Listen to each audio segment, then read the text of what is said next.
BBOR Black Box Online Radio, coming to you from West Virginia. BlackBoxNed88 on Instagram for the bonus podcast. And just a quick reminder, every Monday is Zodiac Mondays. Wednesday is an Ask Me Anything. That's an AMA, so please drop your questions below for things that you would like discussed here on the show.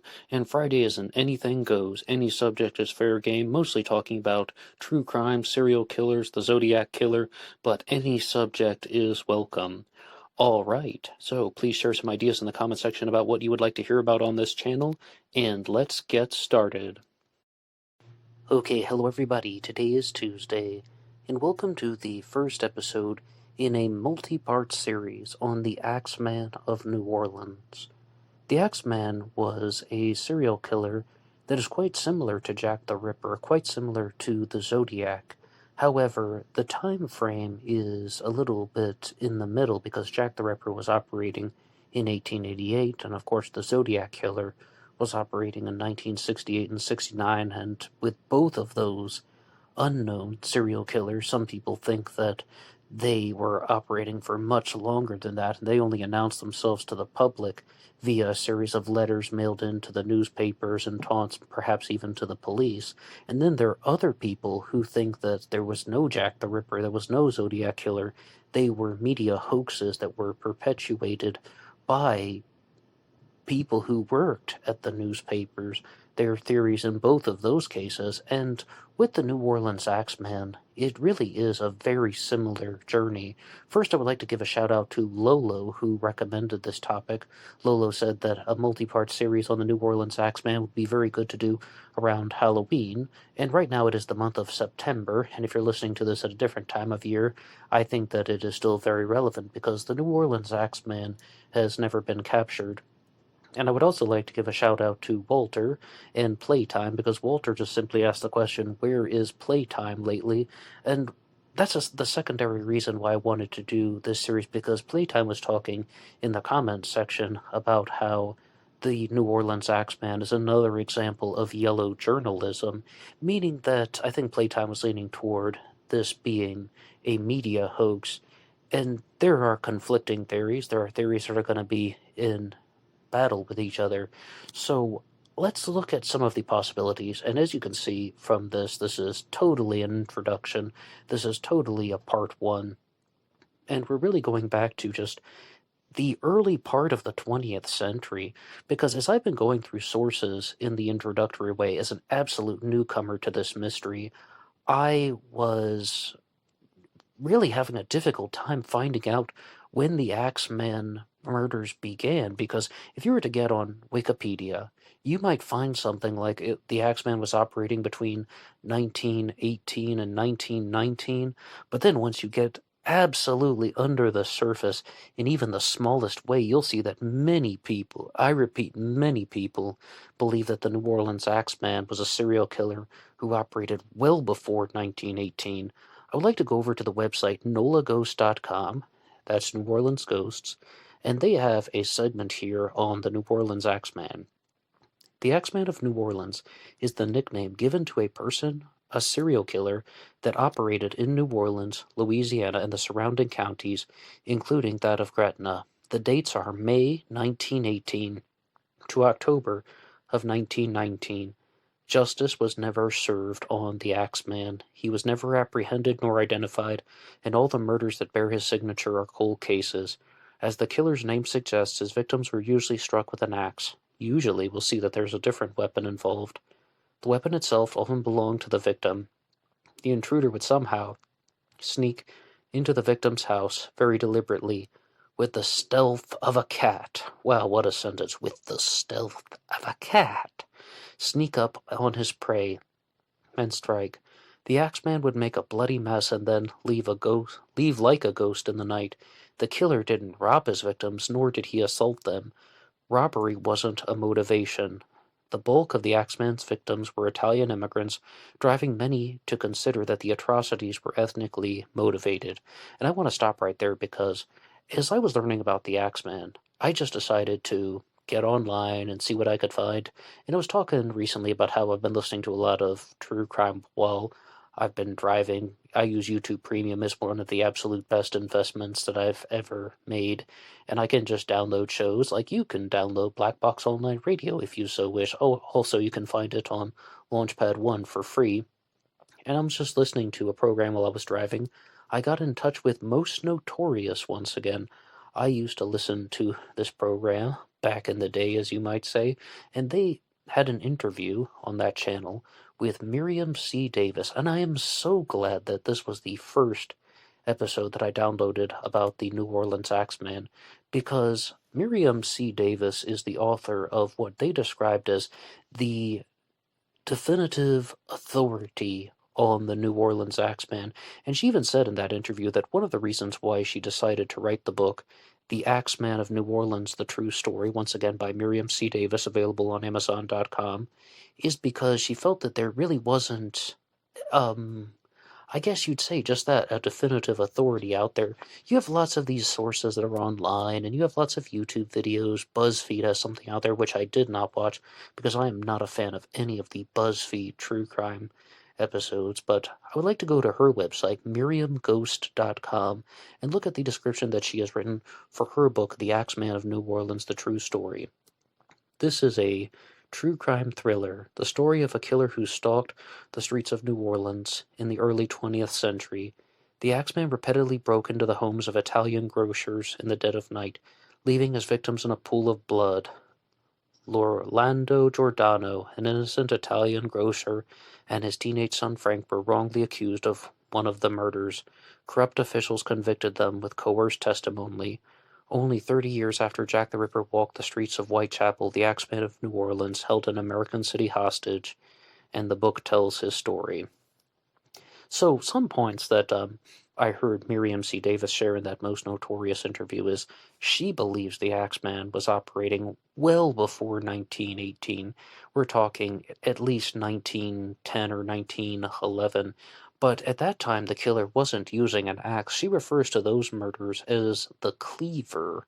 And there is a very long gap before these 1918 murders. I mean, it's really operating in 1910, 1911, and then there's about a 7-year gap starting in 1918. And you might be wondering, like, well, why on earth would a serial killer have a 6 or 7 year gap in their activity? And the simplest reasons are that somebody could have moved to a different town and continued their destructive tendencies there.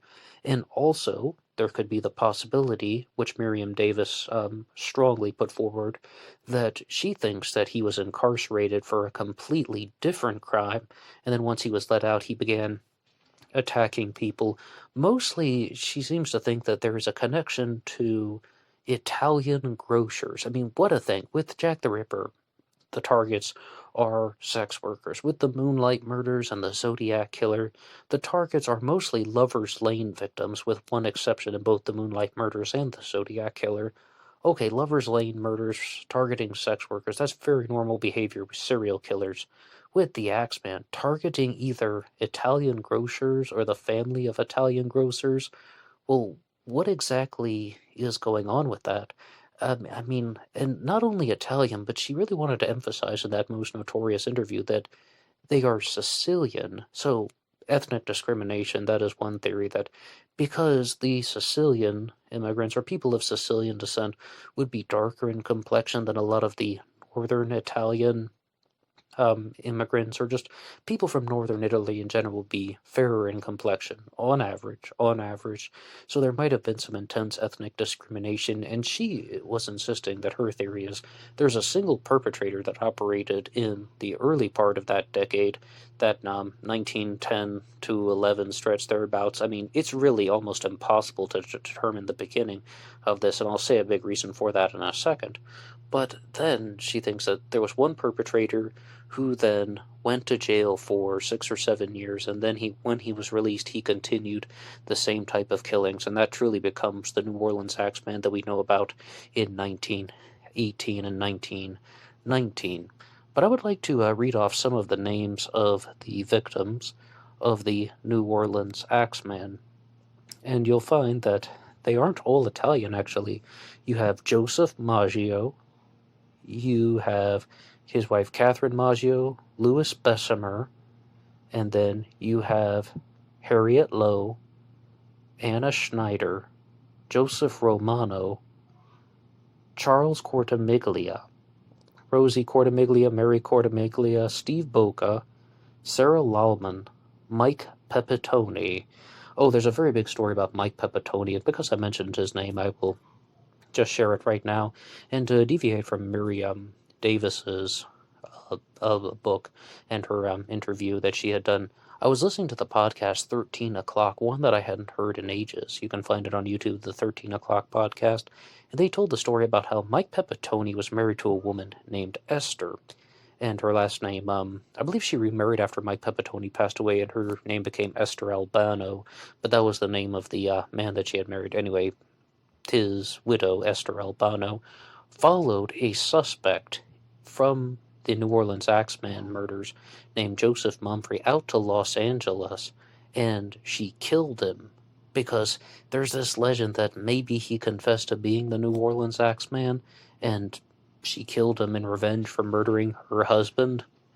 But, I mean, to give away some, type of ending, to have some type of true crime spoiler, which doesn't really exist, you might as well just put all the facts out with true crime, or at least share the things that I've heard in the introduction. They said they really wanted to backtrack, and there is no definitive record of that event ever happening, and some crime journalists have investigated that. They think it is a pure urban legend that the widow of Mike Pepitone murdered the prime suspect in the New Orleans Axeman murders. But a big thing that Miriam Davis wanted to convey in her interview is she even introduced the New Orleans Axeman by saying that in the 1950s, there was an article published by a resident of New Orleans, a former newspaperman, if you will, and that everything that people know about the New Orleans Axeman today came from that one article. But the problem was that it was filled with half-truths, things that weren't completely accurate. Have you heard anything like that before? One definitive source, huh? Yeah, and then it turns out that a definitive source isn't so definitive. Yeah, just think of a publication or something. But she went back and found a lot of the original news coverage and a lot of the original reports that had come out, and found that this article from the 1950s wasn't very accurate.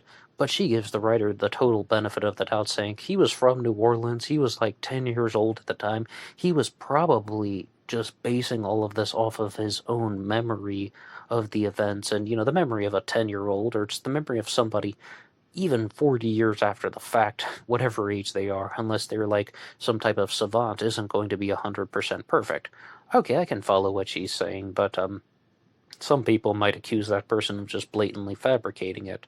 That brings us to a theory that we will explore in this series. Is this a media hoax?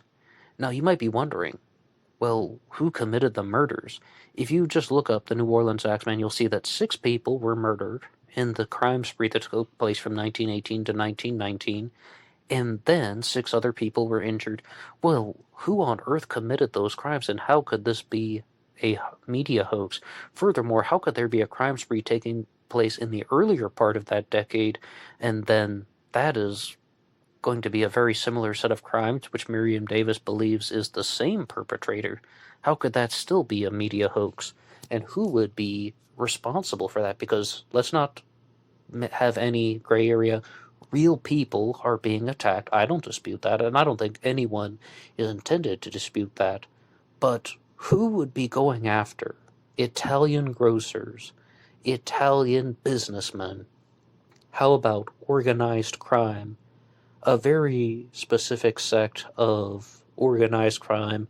Sometimes I've heard the name the Black Hand used in these discussions, just looking at some other YouTubers, and I will cite one in just a second, but that's it, though, that they were targeted because of reasons of organized crime.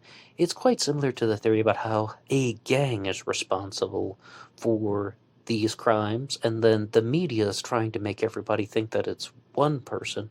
The newspapers are trying to make it seem like there's just this maniac on the loose, when in reality people are getting murdered because of other reasons, and the media is just kind of lying through their teeth or lying with the pen and so on.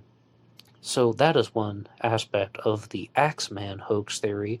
And the other theory is that there are two perpetrators, that this early set of crimes, particularly the Cleaver crimes, was somebody else, and that in 1918, 1919, there was a single perpetrator, and these are just two different serial killers. Now, to the credit of the 13 O'Clock podcast, they did put forward something that I think is kind of in favor of a hoax theory in this, and that is that these crimes happened much more frequently than you would expect. They brought up a very clear example of how in 1913 in San Antonio, Texas, a family was attacked by an Axeman. I mean, not in the state of Louisiana at all, definitely not anywhere near New Orleans, yet this just happened again. Then you get to the 1920s, and they talked about a similar serial killer called the Atlanta Ripper, who was also attacking people in a similar way. And they even brought up a very, a kind of related crime in the area that began in 1909. So that's what I said. Like, I've had no luck at all trying to figure out the exact origin of the alleged Axeman crimes. But to have a very simple introduction to this, because this is an introductory episode, 6 people were dead, 6 people were injured during the crime spree from May 23rd, 1918 to October 27th of 1919. And I was watching the YouTuber Eleanor Neal for a very odd reason. I got on her channel because I simply wanted to find an episode about the New Orleans Axeman that was about 50 minutes long to an hour, and everything was either 2 hours long or 20 minutes long, and I'm like, I want more than 20 minutes, but I don't have time for 2 hours. And I saw Eleanor Neal's channel. I'd seen 1 or 2 of her videos before, and I normally don't like it when some people are just approaching the cases with a little bit too much silliness, but she actually did pretty well in this one. I'm sure you've seen some of those YouTubers. Hello, welcome back to my channel. Normally I talk about makeup, but today we're going to talk about true crime, glitter. Yeah, okay, whatever, but no, she actually did a solid presentation, but she brought up something that was very, very honest when she said, there's this story of this serial killer that operated in New Orleans in the early part of the 20th century, and she said she didn't even think that he was real. She thought that he was some type of, just like an urban legend or something like Bloody Mary or something like that, or maybe people have like some ghost stories or something that this phantom is going to hurt you. But no, there definitely were real crimes that took place, and I think that this is going to be a hard one to talk about, because even if you get on Wikipedia, you can see that it even says press reports during the height of the public panic about the killings mentioned similar murders as early as 1911. And when I said those are called the Cleaver crimes, that is a set of murders that took place where somebody was stealing cleaver knives, like a butcher's cleaver. Someone is stealing those, definitely not using his own, because other people are reporting them stolen, breaking into people's houses, and then attacking them. And then Miriam Davis interviewed a psychologist who created a profile of this New Orleans Axeman, and says there is a very, very low chance that these cleaver killings that happened, or maybe 1911, but thereabouts, could actually, is this the same person, is what she's asking him. And he said, absolutely yes, the odds of this being a different person using this same method are almost, it's astronomically low. Now, I don't know what this guy was smoking, who this psychologist was. She didn't say in the interview on Most Notorious, but I mean, that person needs to go back to Psych 101 if they're going to think that 2 people, or these 2 sets of crimes, have to be from the same person just because there is the same method involved. Think about everything I just said about what was shared on the 13 O'Clock podcast about a similar crime happened in San Antonio, Texas. Similar crimes happened in Georgia. And to the credit of 13 O'Clock, they also pointed out that Another crime even happened in Colorado, very similar, where someone breaks into somebody's home and attacks a family with an axe. These things were actually much more frequently occurring than people gave them credit for. So that still doesn't rule out the possibility of two perpetrators, or even a single perpetrator. But if you're listening to this and you've made it this far, and you probably have been wondering about what is the connection to the New Orleans Axeman and jazz, because that, I think, is the most famous thing, is that the New Orleans Axeman was a serial killer that said he was going to go on a kill rampage and target any home that was not playing jazz. And I'll just read that here, this section. On March 13th, 1919, a letter purporting to be from the Axeman was published in newspapers saying that he would kill again at 15 minutes past midnight on the night of March 19th, but would spare the occupants of any place where a jazz band was playing. That night, all New Orleans dance halls were filled to capacity, and professional and amateur bands played jazz at parties and at hundreds of houses around town. There were no murders that night. Now, Miriam Davis talked about this, saying that there were people that definitely just thought it was a hoax, or they thought the person was lying. It's an empty threat. Not everyone actually went along with this the way that it's posted online, but let's read the letter that the New Orleans Axeman allegedly sent in. Hottest hell, March 13th, 1919, esteemed mortal of New Orleans, the Axeman. They have never caught me, and they never will. They have never seen me, for I am invisible, even as the ether that surrounds your earth. I am not a human being, but a spirit and a demon from the hottest hell. Oh, for fuck's sake, that's not a... Damn Jack the Ripper rip-off. He ripped off the Ripper. What a douchebag. I am what you New Orleanians and your foolish police call the Axeman. When I see fit, I shall come and claim other victims. I alone know whom they shall be. I shall leave no clue except my bloody axe besmeared with blood and brains of he whom I have sent below to keep me company. If you wish, you may tell the police to be careful not to rile me. Of course, I am a reasonable spirit. I take no offense at the way they have conducted their investigations in the past. In fact, they have been so utterly stupid as to not amuse me, but his satanic majesty Francis Joseph, etc. But tell them to beware. Let them not try to discover what I am, for it were better that they were never born in to incur the wrath of the Axeman. I don't think there is any need of such a warning, for I feel sure the police will always dodge me, as they have in the past. They are wise, and they know how to keep away from all harm. Undoubtedly, you Orleanians will think of me as the most horrible murderer which I am. But I could be much worse if I wanted to. If I wished, I could pay you a visit to your city every night. At will, I could slay thousands of your best citizens and the worst, for I am in a close relationship with the angel of death. And, not only Jack the Ripper, but just yesterday on the channel when I was doing the Zodiac Mondays episode, I was reading off of a comparison between the Zodiac Killer and the Anthrax Killer, and of course we should say the prime suspect in the Anthrax killings, because the guy was never convicted. He committed suicide, Bruce Evans. However, when I read that one off, it even said something how in the past he had referred to himself as like an angel or angel of death or something similar. This also seems to be something that is consistent among these homicidal types.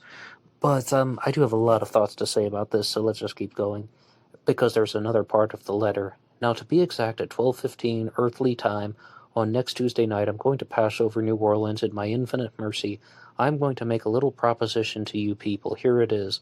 I am very fond of jazz music, and I swear by all the devils in the nether regions that every person shall be spared in whose home a jazz band is in full swing. I just have mentioned. If everyone has a jazz band going, well then, so much better for you people. One thing is certain, and that is some of your people who do not jazz it out. What? You asshole. Those who do not jazz it out will get the axe. Oh my gosh. I mean, even if this is a prank, this person is so unbelievably pathetic. Dear Lord. Well, as I am cold and crave the warmth of my natives, Tartarus, it is about time I leave your earthly home, and I will cease my discourse, hoping that thou wilt publish this. It may go well with thee. I have been, am, and will be the worst spirit that ever existed, either in fact or the realm of fancy. The Axeman. Wow, what a long letter. I mean, that makes some of the Zodiac Killer's letters look just like absolute, like a cakewalk or something like that. Or they're really just snippets. The Zodiac Killer was more like, I saw and think The Exorcist was the best satirical comedy ever. P.S. If I don't see this note in the paper, I'll do something nasty. Okay, well, let's kind of move on and just say a literary reference and over and done with. Wow, this person was rambling onward. And I told you that I heard that interview with Miriam Davis. And even though I didn't memorize the whole thing, I was really paying attention to what exactly her theory was. And I said she believes that there was a single serial killer operating in the early part of the second decade in the 20th century, and then that person went to jail for maybe 6 or 7 years. When they were released from jail, then they continued killing, and then that's when we actually have this New Orleans axe murder stretch that goes from 1918 to 1919, that is a real serial killer. She doesn't believe any type of hoax theory, single perpetrator theory, not even 2 people, to the best of our knowledge. But I was waiting for just a dose of skepticism based on how inconsistent all this is. I mean, even when someone is introducing a subject by saying that, okay, well, everything we know about the Axeman is from this article that was published in the 1950s, written by some guy who's going off of his childhood memory. Well, aren't you just a little bit skeptical? Where is the healthy dose of skepticism in her research? And it came with that letter, and she absolutely thought that that letter was a hoax, mostly because the Axeman is breaking into people's homes, hitting people in the face with an axe, literally, and he just seemed like such a brutish, unsophisticated, well, scumbag, and that letter was so elegant. Yes, it's a blatant Jack the Ripper knockoff. I mean, it is even just almost plagiarizing the From Hell letter.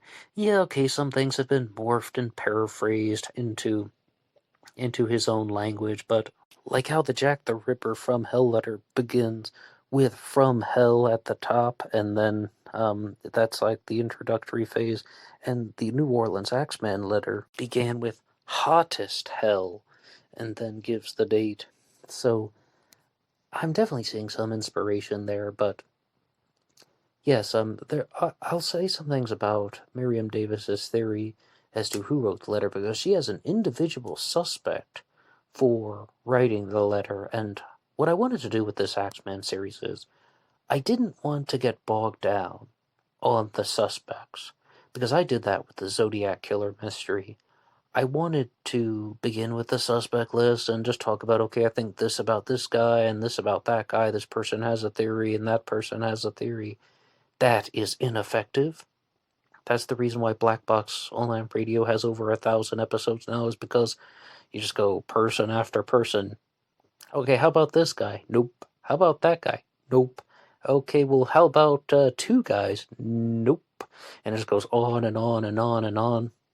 So with the New Orleans Axeman, in terms of an introduction, I wanted to find out first, is the hoax theory credible? And it seems like it's perhaps going to be even more credible than the Ripper hoax or the Zodiac hoax. And secondly, is the single perpetrator theory credible? I definitely think that it's possible. Now, this letter, though, I mean, this utterly ridiculous, pathetic, pompous, windbag piece of garbage letter is, most likely not from the killer, but I'm open to being persuaded. They have never caught me. They never will. They have never seen me, for I am invisible, even as the ether that surrounds your earth. I am not a human, but a spirit and a demon from the hottest hell. No, you're not. You're an attention-seeking little bitch. Jesus Christ. But, no, somebody put a lot of effort into being annoying in that letter. Well, anyway, as we explore this material, there are conflicting theories. Not everyone is in agreement. A lot of people are going to be saying that they have a suspect, and then you're going to find out that the reasons why they have their suspect is simply because since 1918 and 1919, the media perceptions around this are clogged, and they're filled with stories that aren't necessarily true. As I said, the one about how the man's widow went out to California and she murdered the prime suspect. I mean, it really is quite fascinating to hear about how that could just be an absolute piece of fiction that has been incorporated into the lore. But I would just share one thing in conclusion. 1918 was the end of World War I. World War I is mostly 1914 to 1918. And just because somebody was gone for 6 years, and just because the killing stopped from the Cleaver to the Axeman, okay, that's just what we're going to call the early murders. That could also have something to do with the military. Somebody could have been either in jail in the military or also both. And a lot of people back in those days, even throughout various parts of the 20th century, had the opportunity to go to jail or even join the military. I mean, I knew someone who just said that he had, his what was it, his grandfather or something like that was given that opportunity in World War One. He assaulted somebody, and their choices were like, you either go overseas to Europe and join the war, or you're going to jail. I also have talked about the Zodiac killer suspect Frank Dryman Valentine on this channel. He was given the choices, and the reason why he adopted the name Frank Valentine as an alias is because he had to either go to jail or join the military. It happens a lot, and with the U.S. involvement in World War I, maybe somebody was in jail for a while and went overseas.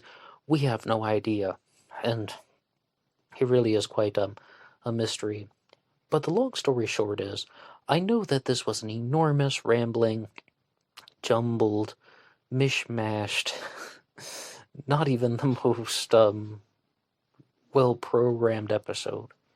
However, I just wanted to share with you guys the sources that I had listened to, and that there is a single perpetrator theory, two perpetrator theory, and a hoax theory.